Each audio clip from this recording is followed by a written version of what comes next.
Dan di sini ada satu renungan buat kita, bahwa di bulan Ramadan Rasulullah Shallallahu Alaihi Wasallam biasanya menambah porsi tilawah dan murajaah Al-Quran beliau. Kalau di bulan-bulan yang lain, Rasulullah Shallallahu Alaihi Wasallam didatangi oleh Jibril untuk menyampaikan wahyu, maka di bulan Ramadan Jibril datang bukan sekedar menyampaikan wahyu, tetapi juga mereview, murajaah kembali hafalan dan qiraah Nabi terhadap Al-Quran. Sehingga bulan Ramadan identik dengan satu ritual, yaitu tadarus Al-Quran. Jadi tadarus Al-Quran ini bukan sekedar culture Indonesia, bukan sekedar budaya orang Indonesia di bulan Ramadan. Istilahnya saja yang lebih terkesan Indonesia banget. Sehingga kita tidak boleh terkecoh dengan istilah. Sekarang umat Islam, salah satu challenge-nya adalah kita terlalu terjebak di dalam penamaan istilah-istilah.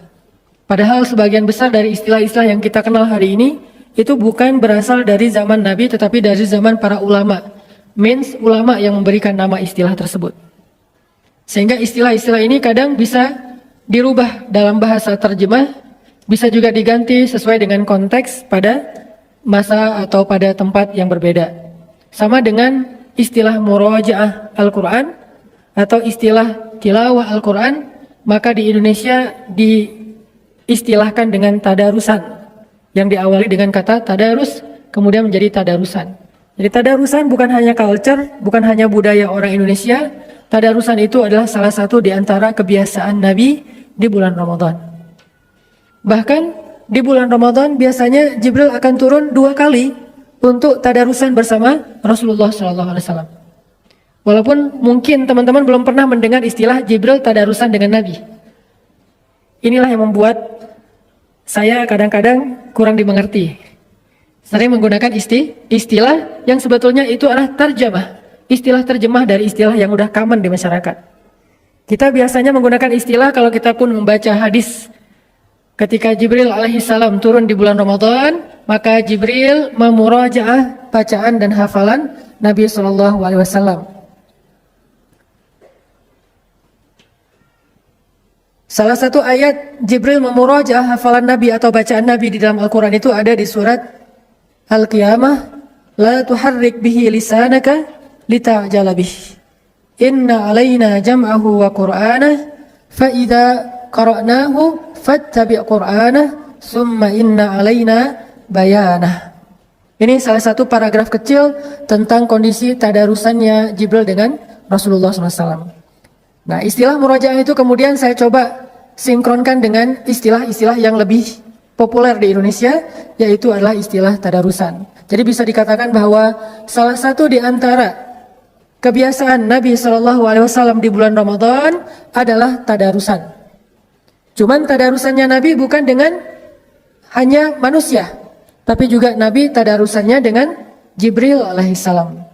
Jadi tadarusan dari kata dars artinya belajar, mempelajari, memahami. Sebagaimana ayatnya, فَإِذَا قَرَأْنَاهُ فَاتَّبِعْ قُرْآنَهُ ثُمَّ إِنَّ عَلَيْنَا بَيَانَهُ. Kalau kami sudah bacakan, maka ikutilah bacaan itu. Jadi Jibril baca, Rasulullah mengikuti. Jibril membaca, Rasulullah mengikuti. Setelah selesai beberapa ayat, maka Jibril menjelaskan. Summa inna alaina bayanah. Jibril menjelaskan makna-makna dari ayat tersebut.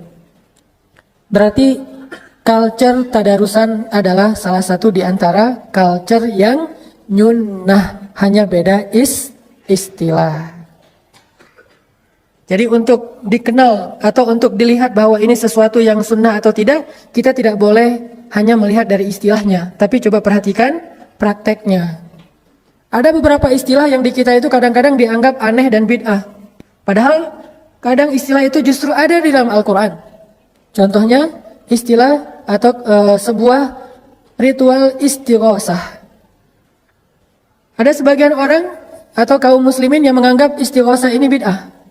Padahal istighosah adalah istilah yang jelas-jelas diksinya disebutkan di dalam Al-Quran. Di surat Al-Anfal, "Il tastaghisuna rabbakum fastajaba lakum." Ketika kalian beristighosah kepada Rabb kalian, Ada kata istighosah dalam bahasa dalam bentuk kalimat kata kerja verb, yaitu tastaghithun. Berarti istighosah bukan bid'ah. Istighosah itu bukan hanya sunnah Nabi, tetapi juga ajaran yang disebutkan di dalam Al-Quran dan kemudian diperjelas di dalam As-Sunnah. Sehingga tidak boleh kita terlalu gampang untuk menyimpulkan suatu hukum berdasarkan istilah. Karena secara kaidah fikih, hukum itu tidak terikat dengan nama, tapi dia terikat dengan prakteknya atau amalnya. Kadang-kadang kita langsung mengatakan haram. Makanya ada yang nanya ke saya, Ustaz, apa hukum pacaran? Saya tanya dulu, pacarannya gimana? Kalau pacarannya setelah nikah, maka halal. Ya, istilahnya pacaran. Tetapi kalau setelah nikah, namanya bukan pacaran, Ustaz. Justru Islam mengajarkan pacaran itu setelah nikah. Nih coba kita telisik lagi. Arti pacaran itu apa? Berkasih sayang. Waja'alna bainakum mawaddatan warahmah. Dan Allah menjadikan di antara kalian itu ada kasih dan sayang. Kapan dijadikan kasih dan sayang itu? Setelah saya terima nikahnya, muncullah kasih sayang. Sebelum terima nikahnya munculnya apa? Bukan kasih sayang, yang muncul adalah penasaran. Yang muncul itu kepo, yang muncul itu semangat stalking. Tapi belum bisa berkasih sayang, karena nggak boleh ngasih sayangnya.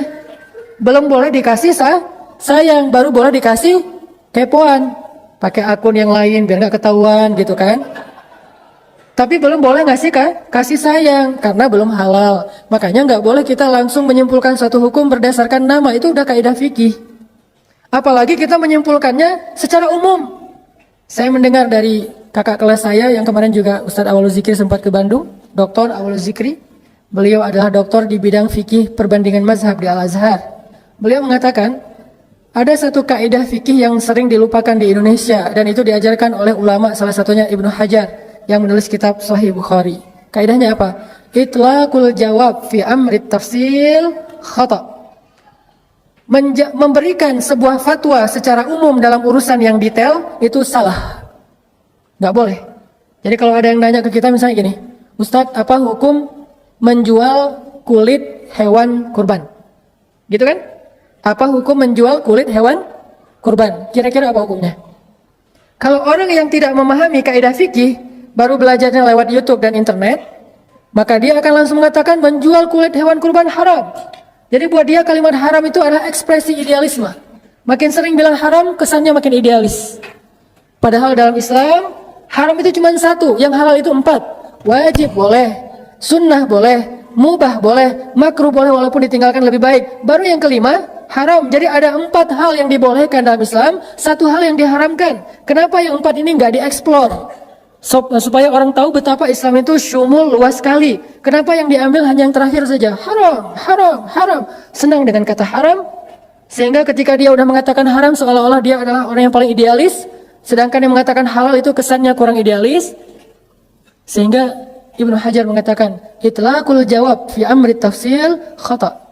Gak boleh kita menjawab secara umum dalam urusan yang harusnya diperdetail dulu. Apa, gimana bentuknya? Sehingga kalau ada yang bertanya, Ustadz, apa hukum menjual kulit hewan kurban? Ustadznya harus bertanya balik, yang menjual siapa? Kalau yang menjualnya yang memotong hewan kurban, haram. Kalau yang menjualnya yang berkurban, haram. Kalau yang menjualnya yang menerima hewan kurban karena dia berhak, maka halal. Berarti kan beda kan? Padahal pertanyaannya sama, tapi jawabannya bisa berbeda karena kondisinya, prakteknya berbeda. Ada orang yang menerima daging hewan kurban udah bercampur dengan kulit di dalamnya dan dia nggak tahu gimana cara mengolah kulit itu untuk dia makan. Akhirnya dia jual ke tetangga yang bisa ngolah.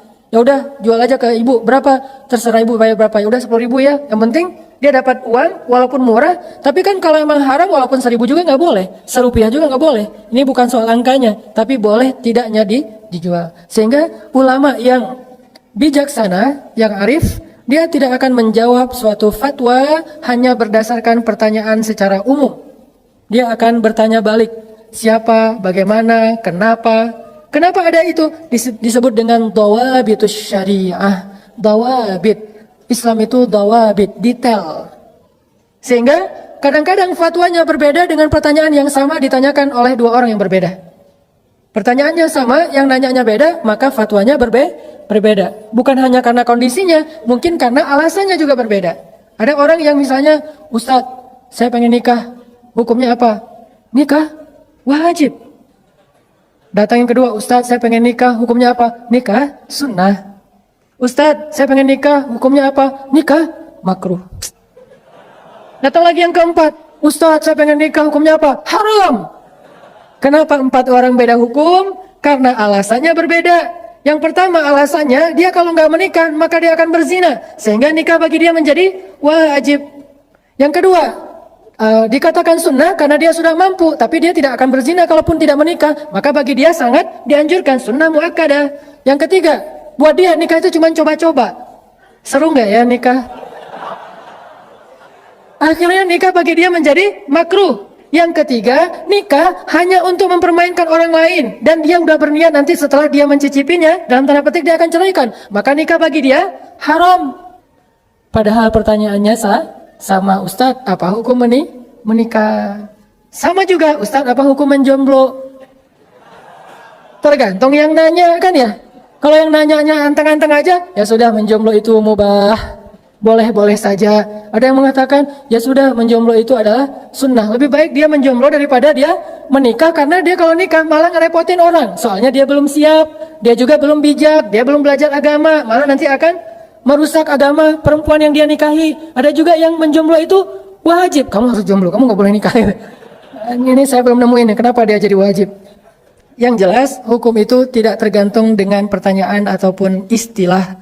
Tapi tergantung dengan dawabitus syariah, alasan-alasan. Karena hukum itu punya maksud, dikenal dengan maqasidus syariah. Syariat itu ada maksudnya. Ada orang yang nggak mau tahu, nggak usah tanya maksudnya. Yang penting kalau udah halal halal aja, yang haram haram aja. Nggak kayak gitu Islam. Islam ini agama orang-orang yang cerdas.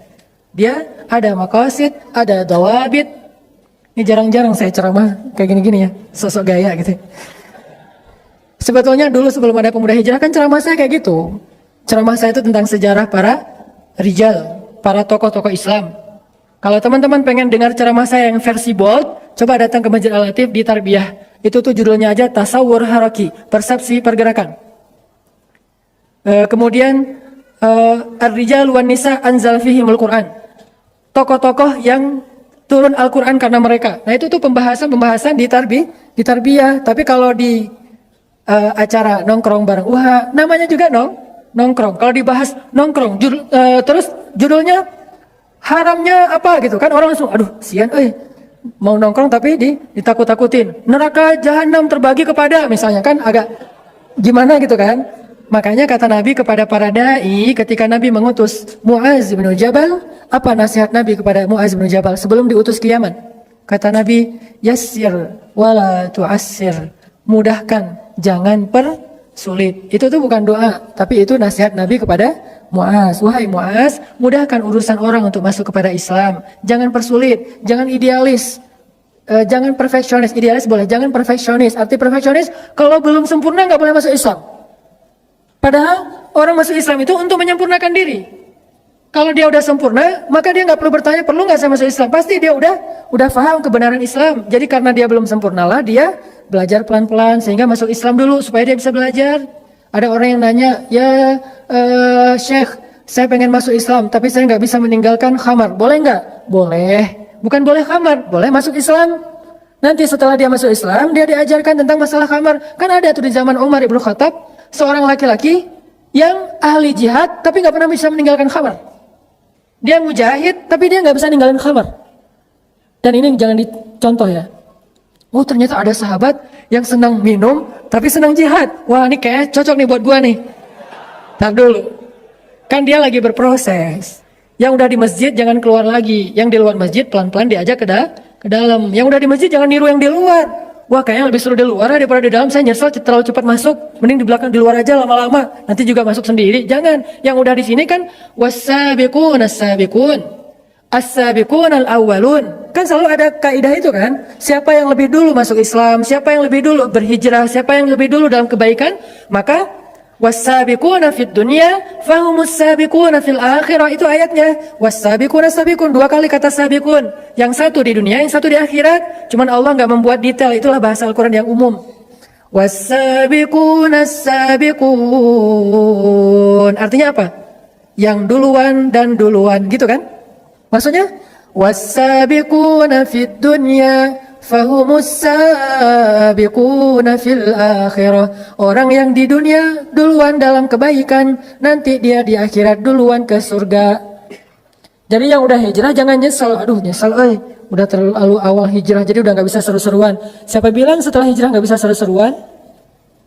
Jadi balik lagi kepada yang tadi, salah satu hobi dan kebiasaan Nabi SAW di bulan Ramadan adalah tadarusan. Tadarusannya bersama Jibril alaihissalam. Sehingga di bulan Ramadan ini kita coba untuk belajar kembali tentang kebiasaan Nabi dalam tadarusan. Apakah tadarusan kita ini sudah mirip dengan tadarusannya Nabi SAW? Apa sih yang dilakukan Nabi ketika tadarusan? Apakah sekedar mentilawahkan Al-Quran atau lebih daripada tilawah? Karena dalam konteks bacaan Al-Quran itu ada banyak istilah. Ada tilawah, ada qiraah, ada tartil, apalagi? Banyak istilah-istilah yang menunjukkan makna membaca Al-Quran. Ada warattilil Qur'ana tartila, bacalah Al-Quran. Baca juga kan? Faqra'u ma tayassara minal Qur'an, bacalah Al-Quran. Baca juga. Ada lagi watlu ma uwahya ilaika, bacakan apa yang diwahyukan kepadamu. Baca juga. Jadi tilawah artinya baca, qiraah artinya baca, tartil artinya baca. Kenapa? Karena itu terjemah. Tapi dalam bahasa Arab 3 kalimat ini berbeda arti antara warattilil Qur'an tartila, utlu ma uwahya ilaik, faqra ma tayassara minal Qur'an. 3 kalimat, 3 diksi dengan makna yang berbeda. Kira-kira tadarusan kita yang mana nih? Karena jangan-jangan kita tartil pun enggak. Kalau tartil, warattilil Qur'ana tartila, itu artinya bacalah Al-Quran perlahan-lahan, lebih kepada beatnya. Kok beat sih Ustadz? Ya udah tempo lah. Sama aja sih padahal ya. Cuma orang mungkin agak-agak gimana gitu. Saya lagi agak-agak kagok nih mau ngomong, bisa dibully deh ya. Jadi beatnya itu, jadi warattil Quran tartila itu masalah beat. Seberapa cepat bacaan kita. Nah, ajaran Al-Quran kita tuh disuruh baca Quran itu perlahan-lahan. Warattil Quran tartila. Gimana dengan yang baca Qurannya cepat Ustaz? Ghairil maghdubi alaihim waladdallin. Amin. Ini gimana nih? Ini tartil gak sih gitu kan? Menurut saya, ini menurut saya ya. Tolong bagian ini jangan di crop ya. Menurut saya itu bacaannya terlalu pro. Orang kalau udah pro mungkin jadi kayak gampang banget gitu kan. Kalau kita terlalu amatiran sih. Makanya kita baca Quran itu pelan-pelan soalnya masih amatiran. Kalau mereka kan udah pro, bacanya cepet-cepet. Waladdallin, terus makmumnya juga pro, aminnya. Amin. Weh. Kan pro banget kan? Kalau kita kan amatiran. Jadi amin kita tuh amin. Kok pelan banget sih? Ya gue baru belajar. Makanya ada teman saya dulu tuh pas kita lagi belajar pedal di Batu Karas, lagi belajar kayak surfingan lah. Itu tuh kita pas waktunya sholat asar kan mendarat dulu tuh, taruh papan, kita wudhu. Kita lagi wudhu, ada teman kita udah selesai sholat. Padahal mulai wudhunya bareng. Kita belum selesai wudhu, dia udah selesai sholat. Ditanya sama temennya, lu kok cepet banget sholatnya? Beda kalau udah pro. Jadi kalau udah pro sholatnya aja cepat. Kalau yang amatiran mah pelan-pelan. Takbirnya juga lama gitu ya. Allah, aduh gagal. Soalnya nggak bisa mensinkronkan niat dengan ucapan takbir gitu kan. Jadi kayak pelan-pelan, hati-hati banget. Allah, udah jadi salah ketinggian, turunin lagi dikit gitu. Tapi kalau udah pro, jadi dalam hitungan 1 menit bisa dapat 2 rakaat. Allah alam hukumnya apa, saya nggak mau menjudge, tapi buat saya tuh menurut saya sih pro banget lah. Cuman kita belum bisa niru karena kita masih amatiran. Jadi warattilil Qur'ana tartila, bacalah Al-Quran dengan tartil itu artinya bacalah Al-Quran secara perlahan-lahan. Sehingga ketika Nabi mencoba untuk mempercepat beat bacaan beliau, turun ayat la tuharrik lisanaka lita'jala bih. Janganlah kamu gerakkan lisanmu lita'jil. Lita'jil itu apa arti ta'jil? Pasti ngerti banget lah arti ta'jil ya. Apa ta'jil? Ta'jil itu artinya menyegerakan. Biasanya diidentikan dengan iftar. Apa arti iftar? Berbuka Makanya berbuka puasa itu dianjurkan untuk takjil. Maaf, bukan takjil, takjil. Kalau takjil malah mengakhirkan. Kalau takjil malah mendahulu. Jadi bedain sama hamzah itu beda arti. Sama kayak kita beda harokat antara jamal dengan jamal itu beda arti. Kalau kita bilang jamal itu artinya keren. Kalau kita bilang jamal itu artinya onta. Jadi kalau kita bilang jamal, jamal onta keren. Makanya manggil orang yang namanya Pak Jamal tuh hati-hati. Jangan Pak Jamal, Pak Onta. Jangan Pak Jamal panggilnya, Pak Jamal. Kok panjang sih? Biar benar, Bapak keren. Enggak, nama saya Jamal. Jadi Bapak Onta. Jadi beda harokat, beda arti. Sama dengan ta'jil dengan takjil. Ustaz kok Arab-Arab banget sih malam ini? Ya sedikit. Jadi ta'jil artinya menyegerakan. Sehingga salah satu di antara kebaikan puasa itu adalah menyegerakan berbuka. Tapi arti menyegerakan tetap aja nunggu azan. Bukan menyegerakan, azan juga belum. Udah kan ta'jil Ustaz. Tetap aja nunggu azan. Ya, la tuharrik bihi lisanak lita'jala bih. Janganlah kamu menggerakkan lisanmu untuk mempercepat bacaan. Jadi bacanya pelan-pelan. Bismillahirrahmanirrahim. Alhamdulillahi rabbil alamin. Arrahmanirrahim. Maliki yaumiddin. Lebih cepat lagi.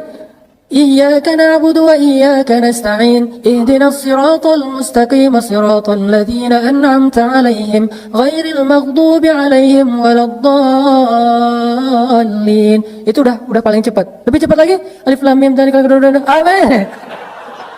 Aduh, saya juga nggak ngerti gimana cara bacanya. Itu tuh saya tuh kan kita udah pada hafal Al-Fatihah lah ya dari sejak kecil kan. Tapi kayaknya nggak kebayang gimana cara baca Al-Fatihah dengan kecepatan flash kayak gitu kan. Itu tuh luar biasa. Saya juga salut lah pokoknya. Karena saya nggak bisa.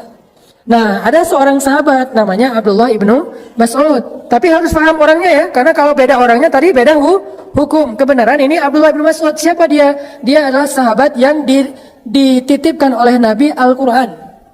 Dititipkan oleh Nabi Al-Quran. Dia salah satu periwayat Al-Quran. Abdullah ibnu Mas'ud.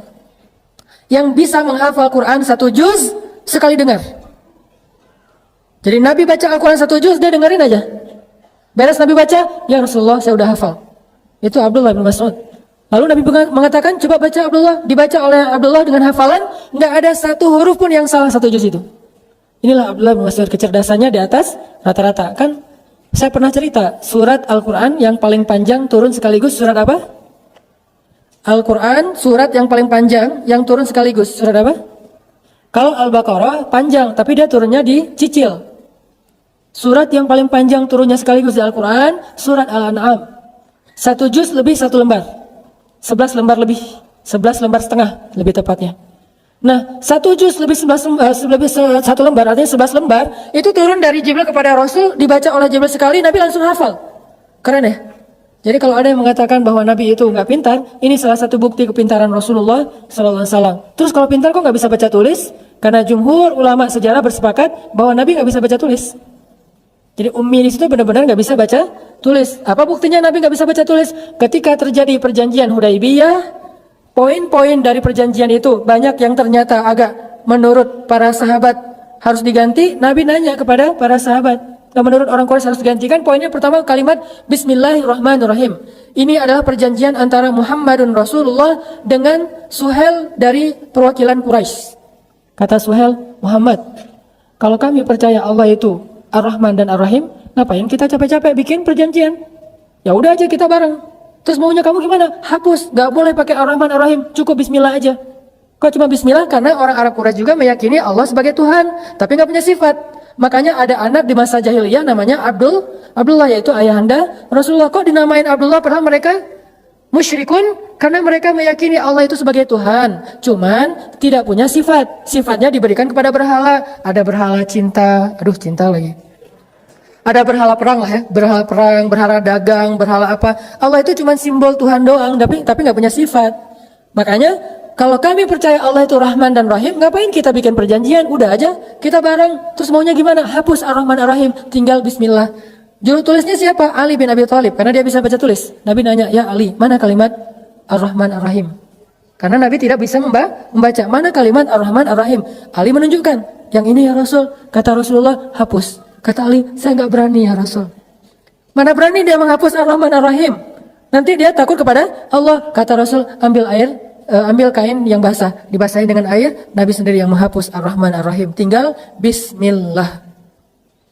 Terus kalimat berikutnya, kata Suhail, Muhammad, kalau kami percaya kamu adalah Rasulullah, ngapain kita capek-capek bikin perjanjian? Terus maunya gimana? Gak pakai kalimat Rasulullah, udah aja Muhammad ibnu Abdillah dengan Suhail bin siapa gitu.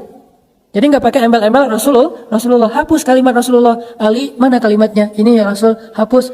Saya gak berani menghapus kalimat karena sesungguhnya engkau Rasulullah. Kata Rasul, mana kain basah? Nabi sendiri yang menghapusnya. Ini menjadi bukti bahwa Rasulullah emang gak bisa baca, tulis. Tapi apakah itu indikasi bahwa Rasulullah gak pintar? Enggak, karena kita harus memahami sejarah secara konteks sejarah.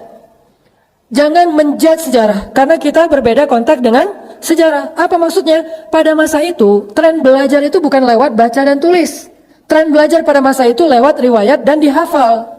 Sehingga orang yang pintar pada masa itu bukan yang jago baca dan tulis, tapi yang banyak hafalan dan kuat hafalan. Sehingga ketika Allah menurunkan wahyu kepada Rasulullah SAW, harusnya Allah ngajarin Nabi tentang baca tulis dulu kan? Ketika Nabi kecil, kenapa nggak diajarin dulu sama Allah baca tulis? Kenapa Allah langsung ngasih wahyu sementara Nabinya nggak bisa baca tulis? Karena tren belajar pada masa itu bukan lewat baca dan menulis, tapi lewat mendengar dan menghafal. Sehingga hafalan mereka itu kuat-kuat. Kalau kita belum nulis kan nggak pede kan? Nanti lupa gimana nih? Nomor telepon aja ditulis. Cuman satu nomor telepon yang langsung bisa kehafal. Nomor telepon mantan. Cepat hafalannya tuh. Walaupun udah unfollow, udah di blok, tapi masih ada. Walau udah di delcon gitu kan, tapi masih dihafal, sama aja sih. Tinggal diketik lagi aja telepon. Yang angkat bapaknya. Ya, intinya adalah Rasulullah SAW langsung hafal 1 juz lebih dari surah Al-An'am yang dibaca oleh Jibril. Jibril membaca Al-An'am, Nabi dengerin, hafal. Udah beres hafal, Nabi ngumpulin para sahabat. Ngumpulin, pada dengerin, Nabi bacain Al-An'am 1 juz. Beres Nabi baca, Abdullah bin Mas'ud angkat tangan, ya Rasulullah, saya sudah hafal. Rasulullah takjub.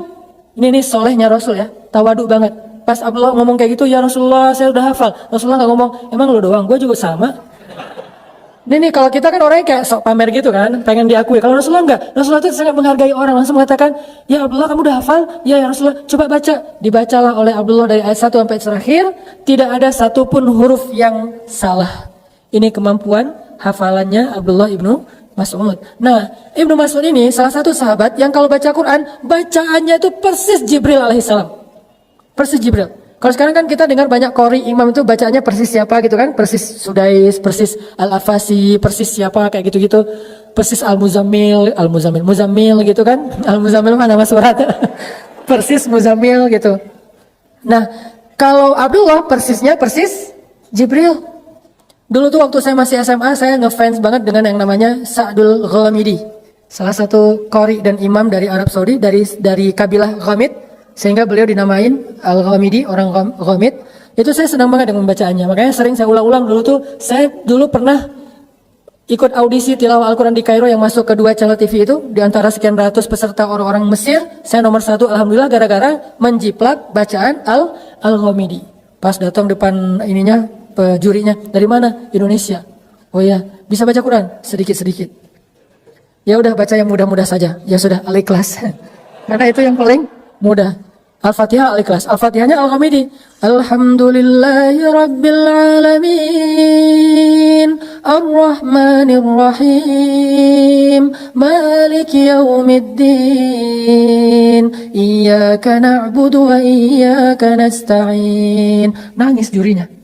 Alhamdulillah dalam hati saya langsung husnuzon. Menang nih. Dia tuh nangis bukan karena bacaannya bagus, dia tuh udah sering dengar bacaan yang bagus, tapi dia nangis terharu, kok ada orang Indonesia bacanya bisa kayak gini menurut dia. Dia pikir orang Indonesia itu kan orang asing ya, orang ajam kan, bukan orang Arab, sehingga biasanya kayak bacanya Alhamdulillahirabbil alamin. Mungkin karena kita orang Indonesia kan, jadi A jadi enggak gitu kan. Baca alif lam mim jadi alama gitu kan. Karena kita orang Indonesia, ternyata kok ada orang Indonesia bacanya bisa kayak Gini. Dia terharu, Masya Allah kata dia. Langsung dia kasih golden ticket gitulah. Alhamdulillah. Tapi itu bukan karena saya bacaannya bagus teman-teman. Mau tahu rahasianya kenapa? Karena saya baru nikah. Hubungannya apa Ustaz? Ustaz maksa materinya. Enggak benar. Itu karena saya baru nikah, saya tuh doa sama Allah, ya Allah, saya udah nikah. Nikah kan ibadah, tapi saya nggak punya kerjaan.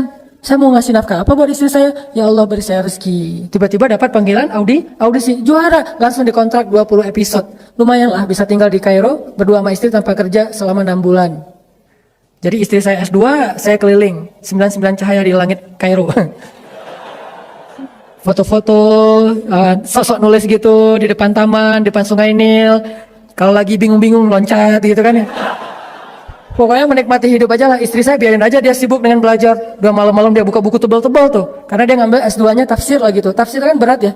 Salah satu mata kuliah yang cukup berat tuh tafsir. Karena Al-Quran satu huruf aja kalau dibedah tuh panjang banget. Udah baca, saya lagi ngedit-ngedit foto gitu. Wah ini seru nih di sebelah sini nih. Jadi kita kayak beda passion banget lah. Alhamdulillah 6 bulan bertahan. Itu rezeki. Tapi bukan itu yang mau dibahas. Abdullah bin Mas'ud bacanya seperti Jibril. Dan suatu saat Abdullah bin Mas'ud bilang gini ke Rasulullah, ya Rasulullah, saya itu bisa mengkhatamkan Al-Quran sehari 1 kali. Kata Nabi, ya Abdullah, jangan. Kalau gitu 2 hari 1 kali khatam. Kata Rasulullah, jangan. Kalau gitu 3 hari 1 kali khatam.